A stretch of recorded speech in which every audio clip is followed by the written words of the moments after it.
2 times. What's up, babes? Welcome to Burlesque vs. Humanity. And you know it's your girl, Charlie Cakes. And I have a very, very special guest. One of my favorites. Yes, you are. You was one of, look, you up there with my favorite one, Perle. Yes, y'all are my favorites. Yes, just you alone as well. But, you know, I fuck with you. You want to introduce yourself? I think you should go ahead. Who do I have here? Hey, y'all. My name is Hartless, Malone. Look, we're going to put the applause in the back. Thank you so much for coming. Thank you. You know what? Forget the intro. We're just going to go right into it because I'm just like, thank you for coming. Mm-hmm. Thank you for showing up. And thank you for being my second interview. I appreciate you. Yes. So are you from New York? No, I was born and raised in North Carolina. Okay. I moved to New York right out of college. Okay. And I've been here ever since. Have not left. For real? No, I left one time to go to Vegas, but... Okay, how was Vegas? Oh my God, I love Vegas. Okay. I was there for a year. Mm-hmm. When I first got there, I was bored. Okay. Because I was like, it's nothing to do when it's hot. But I was in an exchange program I went to UNLV. Okay. And then I met up with some people. It was the Black Graduate Student Association. And then from there, it took off. Like when I say I had the best time in the world, yeah. I was like, because my homeboy, he worked for MAC. Uh-huh.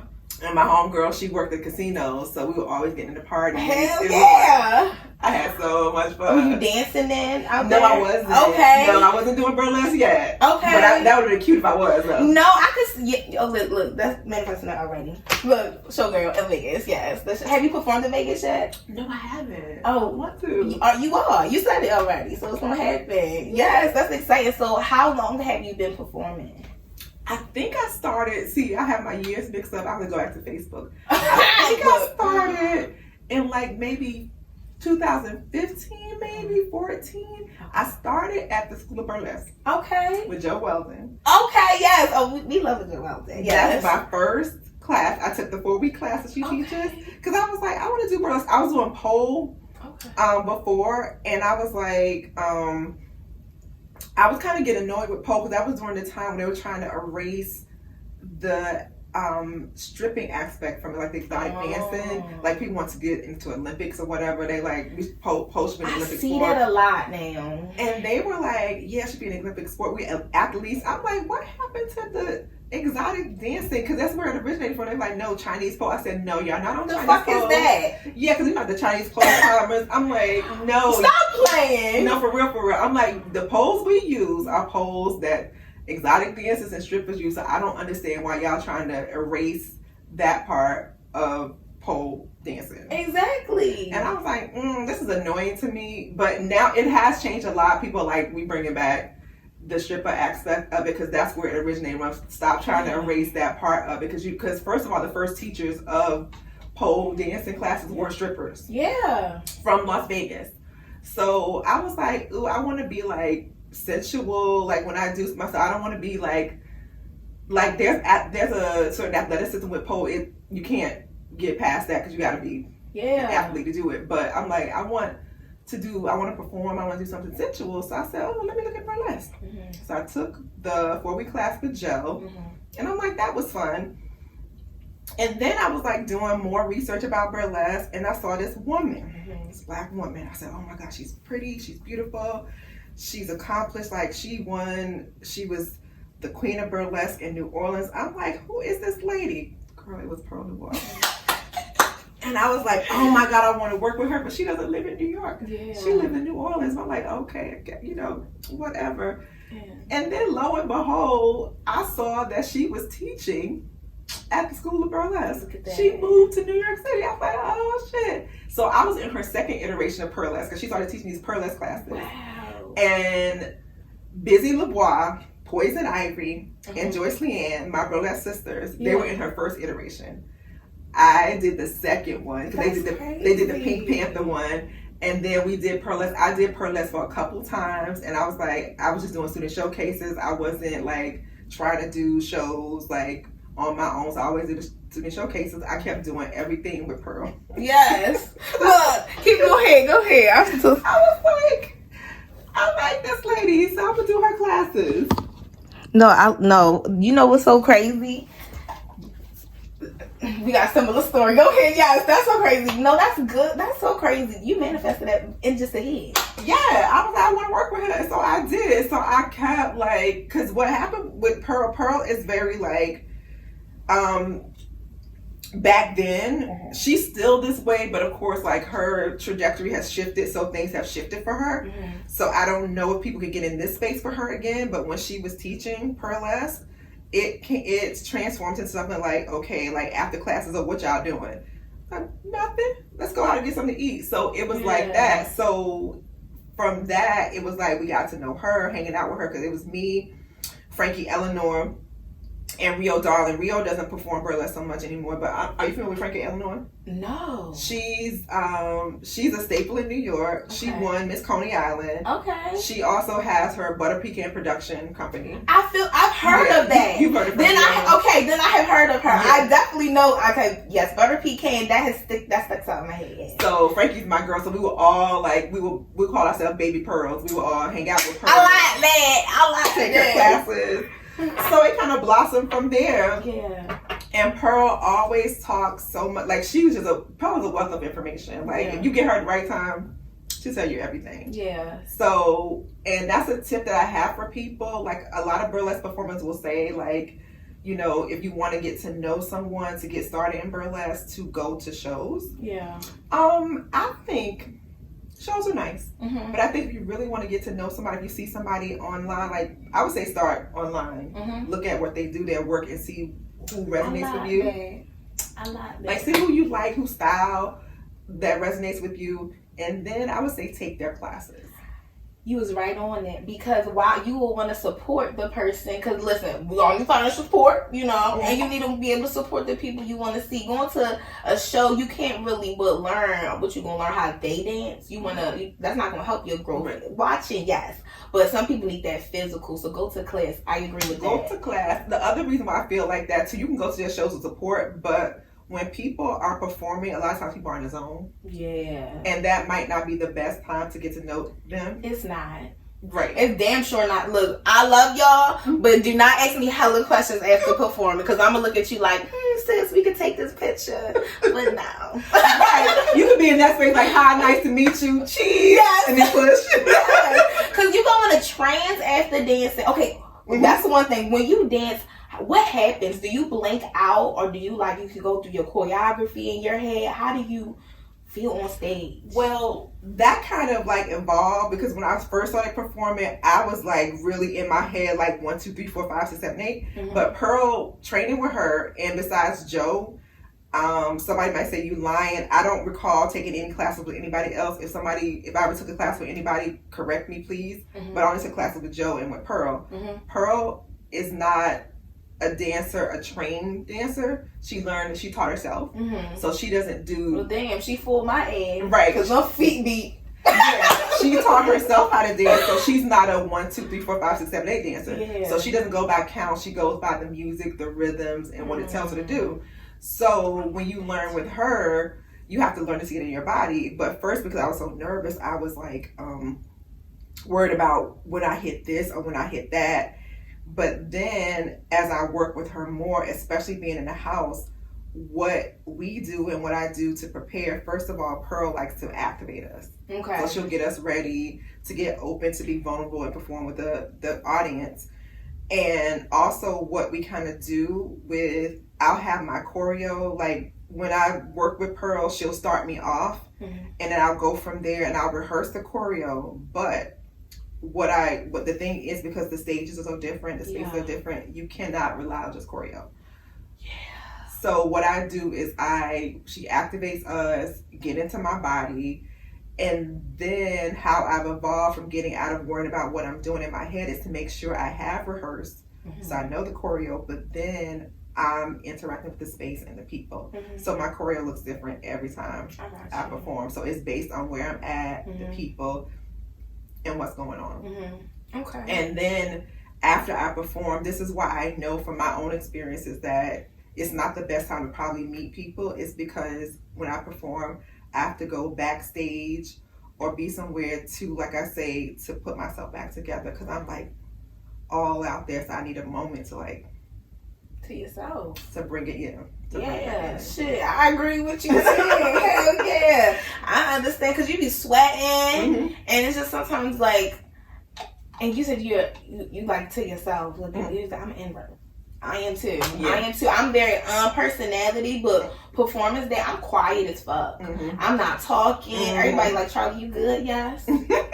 I'm just here, and I'm not finna fuck up on stage because I'm at the point where it's like, people are coming to, I know people are paying to come see you. I know people are saying to pay to come see us. So sometimes you have to put on a motherfucking show, no matter what the hell you just went through outside, and no matter what's going on that week, people are paying to see you, and especially an experience, you know? And then I feel like too, especially us being Black performers, people definitely put us on that. I feel like in Atlanta, I don't know how it is in New York, but I feel like in Atlanta, people put us on this like high totem pole. Like, if you're a Black performer, I need you to do backflips spinning on your fucking head. But sometimes I feel like when I go to white shows, it's very easy to be entertained by just white people. I don't know if that's a thing that other people, but I have definitely picked up on it. Like, if I go to another show, I'll be like, oh, I just did a little everybody they're like, you better dance harder. This is not the club. But maybe it's the Atlanta culture, maybe. I have a thought on why that might be.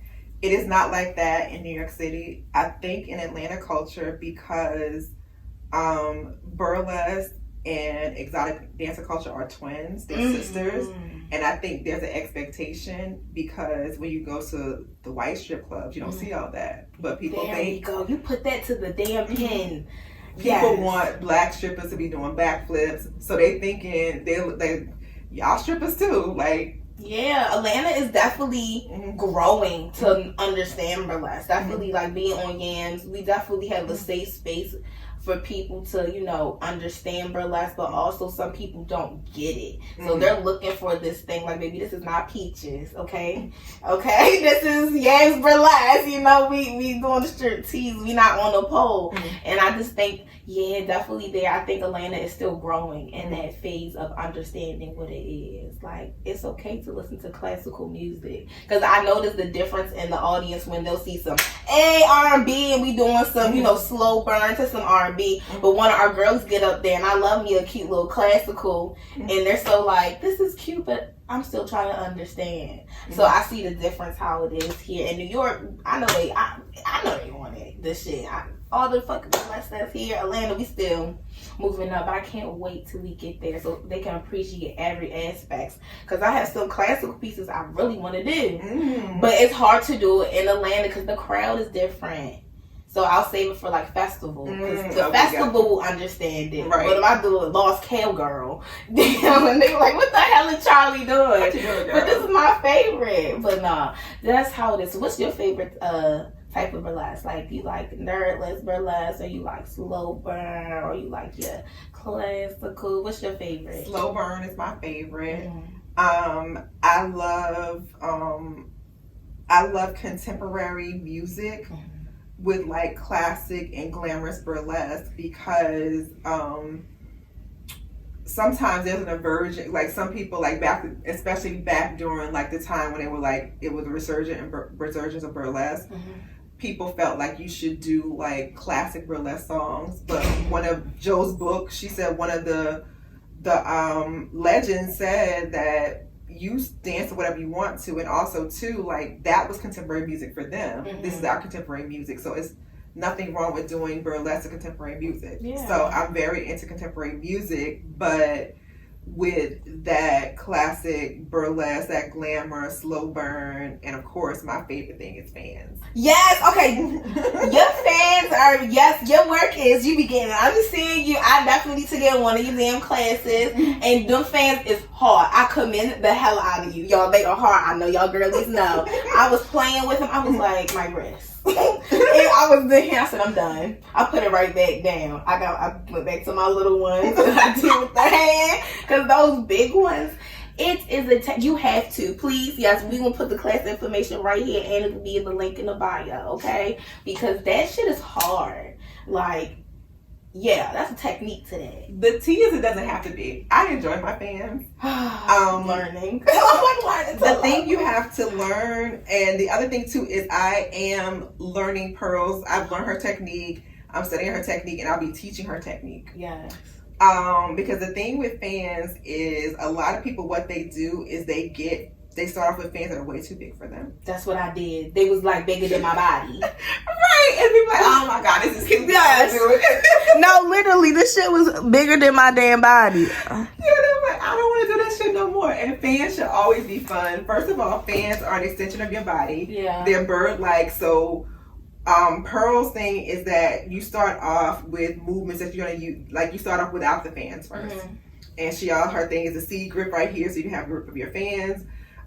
We do the fans with the staves. There are plenty of other fans you can use, but fans, you always start off with ones that you can manage. And while fans can be challenging, I say that if you're not comfortable, don't do it. Mm-hmm. Play with fans that are comfortable for you. Mm-hmm.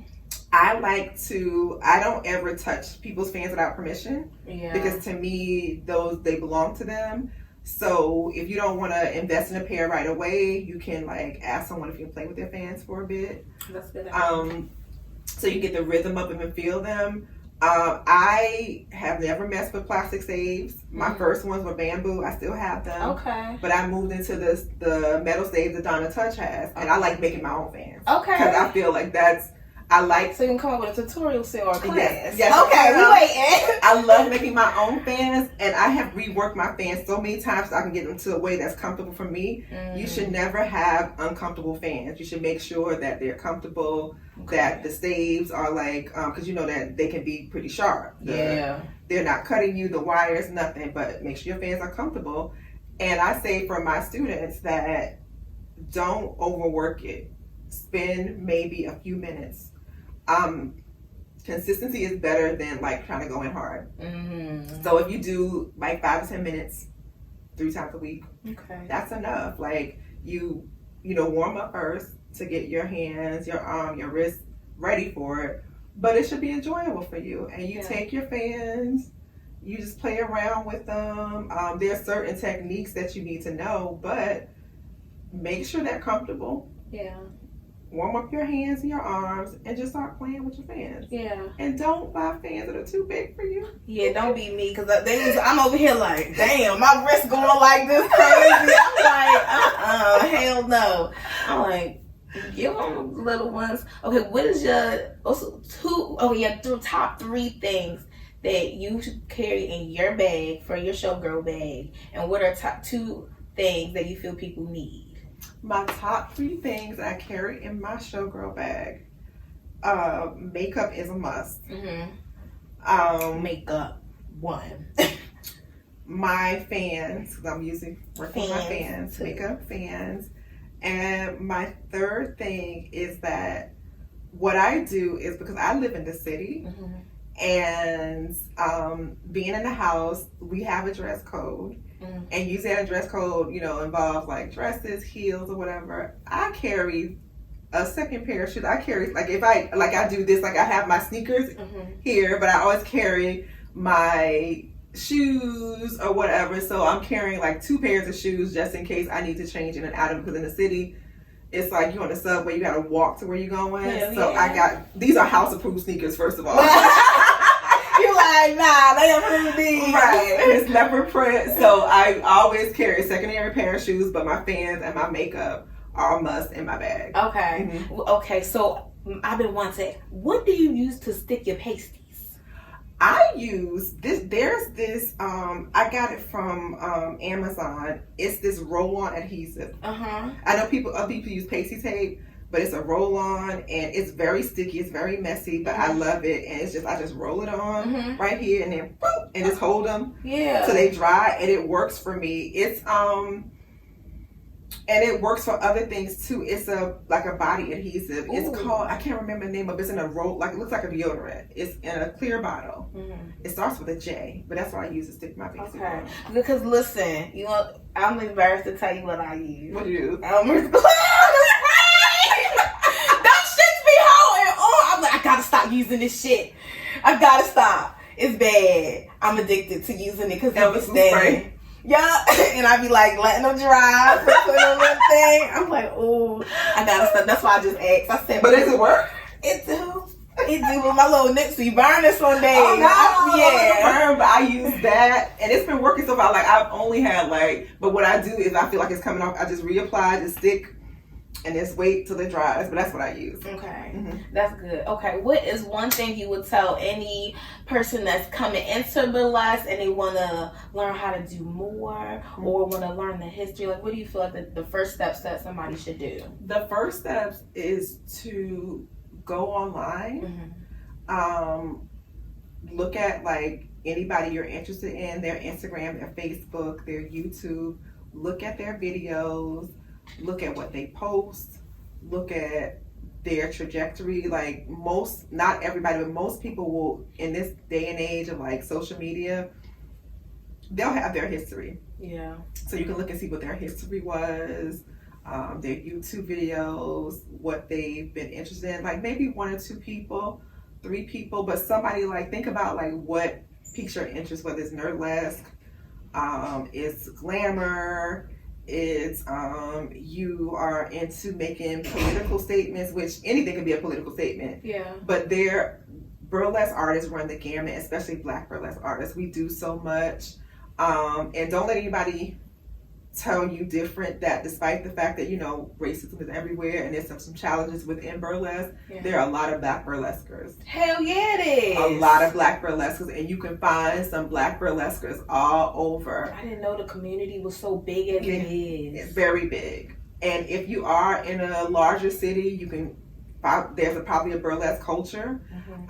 It might be a little more difficult if there's not burlesque culture in your city, but what people can do is, again, research and find out somebody's teaching a class, and you might want to fly in to learn from that person. A lot of people, what they do is, if they don't have burlesque culture in their city, they will fly in to get some lessons. You can do online lessons. And then if you want to do shows, like you can, like some people, what they do, they will say they're going to come to New York City for a week. And they'll book a show, and then what they'll do is say, is anybody else have these shows that I can be in while you're there? So that's what people do to start off. But definitely, like, go on, before you even step your foot into a place where there's performers, go online first. I know people say go to shows. Go online first, research, and see who you like. Like, you don't have to go to every show. You don't have to be liking every burlesque performer. Pick 2 or 3 you like, study their history, and you'll find that a lot of people are connected, and you'll learn history from those connections. Just understanding that person's personal bio is understanding burlesque history. Because when people say that, it was a little bit intimidating to me, like, know your history. What history? But what I found is, like I said, hanging out with Perle, I learned a lot about her history. Her history is burlesque history. I learned about who her mentors were. She mentored me, and I learned about the people that she connected with. So I think that I might not know everything about burlesque history, but I know enough to inform. Shit, you damn sure know enough. Right. You hear him now, go as far as you, and you damn sure know enough. I know enough to inform what I want to do, how I want to exist in this space, and there's much more information than when I started out. There's a lot of Black historians. Yes, it is. A lot of Latinx historians. A lot of people putting information online. It's more readily available. I'm like, y'all want people to know history, but you can't gatekeep. You got to put it out there. Yes, a lot of people, listen, I just was talking about gatekeeping. I was like, why we got to gatekeep when there's so much room to do so much? And we put one head with another head with 3 more, it's going to be room to grow. But everybody just want to stay in like, we got this. And that's why you're going to be in the same position. And I think sometimes it's because, especially, how Black people are, a lot of times they won't share things with you. It's really because they don't know how to tell their story. But especially like in any Black spaces and burlesque, you got to make people comfortable with telling their story and letting them tell their story that way. And that's how you learn history. And then ask them if it's okay if you record it. You gotta have some way to preserve that so you can look back at it. But I think that's sometimes too why people gatekeep. They simply don't know how to communicate or articulate their history, or they might be embarrassed. They might think that they have nothing to contribute. So that could be issue. I like that. Look, see, this is why we have conversations. Why I started this to get people's minds going. But I appreciate you for coming. Thank you for telling us all that good information. And you know I'm gonna have you back because this is the start of everything. Yes. So I'm gonna come in probably like in the next 6 months, and I'm gonna interview you again to see like what you're doing, and we're gonna be looking for that tutorial, and we're gonna be in your fan class. Yes, thank you so much for coming. Make sure you guys go ahead and subscribe, like, and share, and make sure you go ahead and follow us on Burlesque vs. Humanity, and make sure you go follow the beautiful Miss Hartless Malone. I have to say your fucking name like that. Like I had to. I can't say it no other way. No, for real. But thank you for watching, guys. Bye. Yay.